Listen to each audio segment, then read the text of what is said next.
ಎಲ್ಲಿಗೆ ಹೋಗೋಣ ಮೇಲೆ ಏನು ಮಾಡಕ್ಕೆ ನಾನು ಕುಡಿಯಲ್ಲ ಎಣ್ಣೆ ಕುಡಿದ್ರೆ ಏನಾಗ್ತದೆ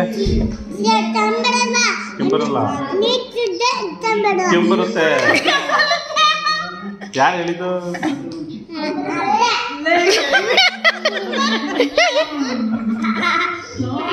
ಈಗ ಎಣ್ಣೆ ಯಾರು ಕುಡಿತಾರೆ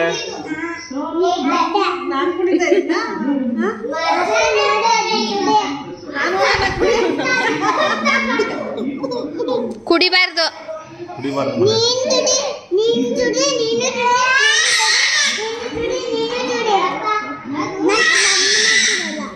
ಅದು ಕುಡ್ದೆ ಇವತ್ತು ತಾತ ಹುಷಾರಿಲ್ಲ ಗೊತ್ತಾ ಕೇಳು ನೀನು ಚುಡಿ ನೀನು ಚುಡಿ ನೀನು ಚುಡಿ ನೀನು ಚುಡಿ ನೀನು ಚುಡಿ ನೀನು ಚುಡಿ ನೀನು ಚುಡಿ